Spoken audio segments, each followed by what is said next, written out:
Major Montegrosso qui se réunit chaque année pour organiser Quelque chose qui mette l'escalade en valeur et puis autour de la table. Est-ce que vous pouvez nous expliquer un petit peu le rôle du complexe sportif dans le Téléthon?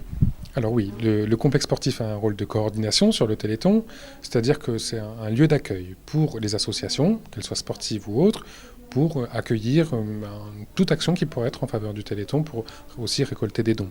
Donc le complexe est un lieu centralisateur pour toutes les bonnes actions qui vont être menées pour cette cause. On a des choses qui se renouvellent d'année en année, comme le triathlon qui nous organise un tour des villages à vélo. On a aussi, par exemple, le tir à l'arc qui propose des initiations chaque année. On a les associations de danse qui vont certainement nous proposer un spectacle, qui vont s'associer pour proposer un spectacle aussi avec les associations, par exemple, peut-être de gym, d'arts martiaux, etc. Donc tout ça est en train de se préparer, puisqu'on est en phase de préparation. Et après, on va aussi certainement accueillir les échecs, d'autres associations. On est vraiment en phase de consultation de nos partenaires.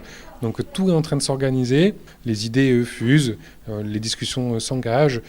C'est plutôt bon signe. J'espère qu'il y aura autant d'émulation que les précédentes éditions. Toute association qui veut participer a la possibilité de nous contacter. Rien n'est obligatoire, mais tout est possible. Et niveau récolte de dons, comment ça va se passer? Alors, on va mettre un système de caisse centralisé et en fait, les gens vont venir acheter un ticket qui va leur permettre de pratiquer une activité, que ce soit un tour de moto, un tour d'escalade, une initiation au tir à l'arc, et ça leur donnera aussi accès à la tombola, puisqu'on aura des lots, on aura déjà un voyage en bateau qui va nous être promis. J'espère qu'on va solliciter d'autres entreprises, d'autres partenaires pour voir si on peut glaner quelques lots par-ci par-là. Mon rôle avant tout, c'est de signer les contrats, mais je porte quand même ma contribution en démarchant, en allant de solliciter les commerçants. J'ai des personnes qui me font des dons, tout ça pour pouvoir avoir un bon téléthon qui sera à Lumio. Et là, vous étiez à la réunion du complexe. Qu'est-ce que vous en pensez sur les activités qui vont avoir lieu? Mais déjà, là, en premier lieu, je trouve qu'il y a une très bonne organisation, donc avec le directeur et je pense que c'est la directrice adjointe. Je pense que ça va être quelque chose de très bien organisé. Toutes les manifestations qui font le Téléthon depuis des années repartent sans aucun problème.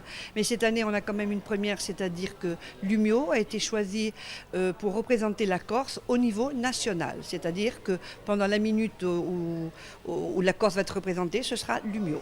C'est une très bonne nouvelle, très bonne nouvelle. C'est-à-dire que donc au départ, je veux dire, ils avaient choisi un petit village qui est très beau, Sant'Antonino, mais étant donné que l'accès pour les handicapés est quand même assez difficile, donc on a voté surtout pour Lumio.